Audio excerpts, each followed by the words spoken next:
Mathieu Alterman, bonjour. Bonjour Eva, ça va? Ça va. De Philippe Clair, roi des comédies à l'humour gras des années 70-80, on a surtout retenu ça, on écoute ensemble et vous me dites après. J'écoute pas, j'entends rien. Vous avez pas honte, non? Hein? Vous, un co-religionnaire, un ami d'enfance de Georges Blanon de Bouffarique, vous venez me dire à moi, le plus grand coiffeur d'Afrique du Nord et de Navarre, vous venez me dire à moi, j'ai les joues rondes, il faut me biseauter, j'ai la bosse de calcul, j'ai un plat derrière la tête. Et moi, je vois pas la tête d'abruti que vous avez, non? La tête de pastèque, là. Vous avez lu l'annonce derrière, là? Au ciseau d'or, mon pote. Mathieu Alterman, ça c'est Oui. un extrait, vous l'aurez reconnu de Plus beau que moi tu meurs. Sinon, il y a Télérama qui disait de Philippe Clair, chaque film est pire que le précédent et ça ne s'arrête jamais. Qu'est-ce qui le résume le mieux? Mais en fait, c'est un peu les deux parce que chaque film était encore plus Philippe Clairien, on va dire, que le précédent. Il allait de plus en plus loin dans son humour absurde, qui finalement était précurseur de Délicat Coup ou de La Vérité si je mens. Il a juste inventé cet humour avant les autres. Donc que Télérama aime pas, à la limite, c'est bon signe. Ça permettait de faire des entrées justement, parce que Télérama préfère les films qui ne font pas d'entrée. Mais on pouvait évidemment critiquer le cinéma de Philippe Clair, qui est un cinéma excessif, un peu lourd par moment. Mais moi, j'ai connu l'homme. C'était quelqu'un qui était extrêmement drôle dans la vie et qui a fait le genre de film que lui-même avait envie de voir au cinéma en tant que spectateur. Il a jamais triché avec ça, jamais. Ça, c'est sa force. Vous dites, il a jamais triché avec ça. Philippe Clair, dans votre documentaire Les 5 magnifiques sur la bande de juifs pieds noirs dont vous racontez l'histoire, notamment Enrico Macias. Donc Philippe Clair, dans cette bande, c'est le rebelle. Pourquoi? Oui, c'est le rebelle parce qu'au départ, c'est un comédien de théâtre qui a un nombre incroyable de prix.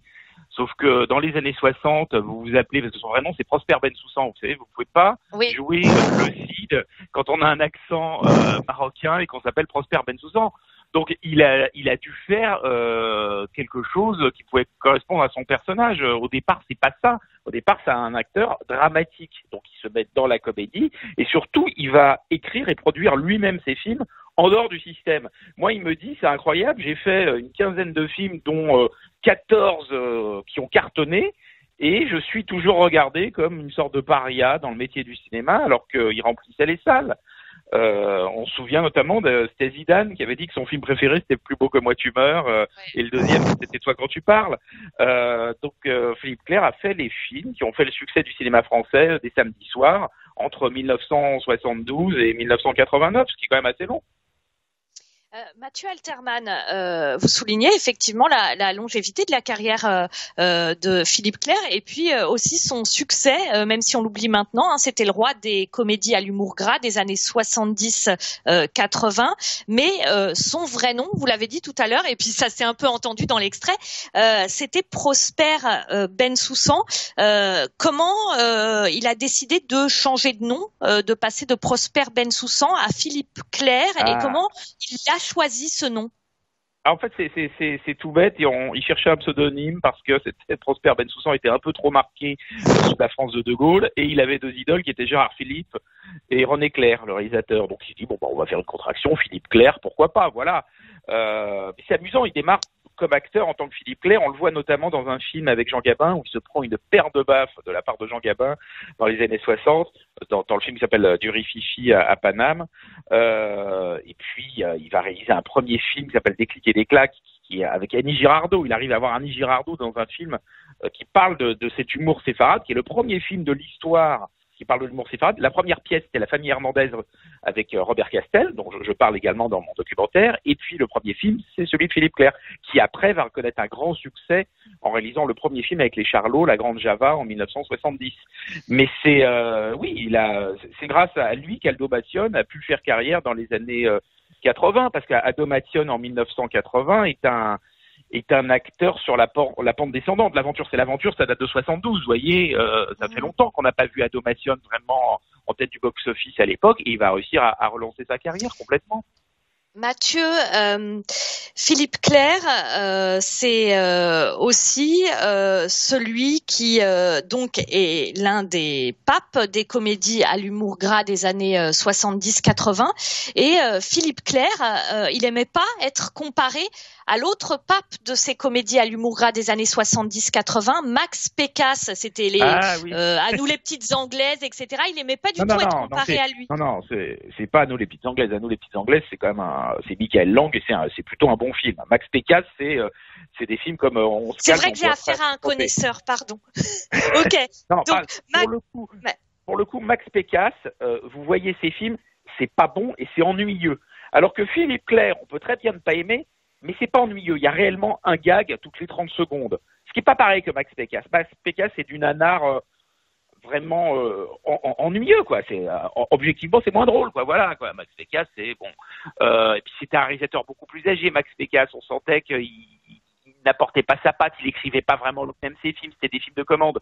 Alors que Philippe Clair arrive à faire jouer Jerry Lewis quand même en France, dans un film qui s'appelle Par où t'es rentrant que t'as pas vu sortir. Il engage Jerry Lewis qui est son idole absolue et fait un film qui dans le genre se tient, quoi. Voilà, et il fait venir le Alan Silvestri qui avait signé la musique de Rocky III, il le fait venir pour son film, parce que c'était ça la force de Philippe Clair, c'était un type qui était adorable dans la vie et il pouvait convaincre n'importe qui qu'il était en train de réaliser le plus grand film de la Terre. C'est-à-dire qu'il pouvait rappeler 300 fois la personne par jour. Il arrivait à vous faire voyager dans son rêve. Il avait une telle force de persuasion qu'on avait envie de le suivre, même si c'était un peu bancal, parce qu'il faut dire Jerry Lewis, dont la mère est incarnée par Jackie Sardou, sur le papier, c'est un peu spécial, quoi. Mathieu Alterman, justement, Philippe Clair, vous l'avez connu. Là, on a parlé de son image, etc. Est-ce que vous pouvez aussi nous dire un mot sur ce qu'il était, ou en tout cas ce que vous retenez de lui? Oui, alors moi, mon film, en fait, reprenait l'itinéraire de 5 personnes qui étaient Philippe Clair, Enrico Macias, Norbert Sada, Régis Tallard et Robert Castel. Et c'était très étonnant parce que Philippe c'est une sorte de dandy en fait dans la vie, très élégant, qui parlait très très bien dans un joli appartement, quelqu'un d'un peu précieux et très intelligent, très cultivé, et qui avait beaucoup souffert que sa carrière se soit arrêtée tôt finalement, parce que son dernier film a été réalisé en 89. Il me disait j'ai eu plein d'idées après. Et les coûts de production avaient baissé, donc j'aurais pu faire des films, et surtout, il avait un conflit avec son ancien producteur, ce qui explique le pourquoi on ne peut pas voir ses films aujourd'hui. Un conflit avec le producteur tunisien Tahar Benjemoul, et c'est ce qui a Ben Ammar, pardon, je me suis trompé de nom. Et ce qui est fou, c'est que il a gagné contre ce producteur. Il y a eu encore une ordonnance parue en septembre qui mettait qu'il avait gagné. Mais ce producteur se déclare insolvable. Il y a même il habite Villa-Montmorency. C'est le seul cas où Villa-Montmorency, il y a une saisie d'huissier d'ailleurs, vous voyez. Et ça le minait. Ça lui avait bousillé 20 ans de sa vie. Il me disait, mais pourquoi j'ai pas les droits de mes films? Et c'était un petit peu triste pour ça. Il me disait, j'ai pas pu faire des films dans les années 90 alors que j'avais plein d'idées. Mais c'était quelqu'un de formidable. C'est un grand père de famille. Vous savez, il est le père de quelqu'un qui a un autre pseudonyme qui s'appelait David Boring, qui est le chanteur du groupe Naive New Beaters, qui est un groupe de rock très branché. Ouais. Et son fils était formidable parce que les deux partageaient un délire pour l'absurde et leur seul but c'était de faire rire. On s'en foutait que ce soit de bon ou de mauvais goût. C'est pas ça le truc. Leur truc c'est de faire rire avec des choses délirantes. Merci beaucoup Mathieu Alterman d'avoir été avec nous ce matin sur Judaïque FM. Merci pour vos connaissances dans le domaine et puis bonne journée à vous. Au revoir.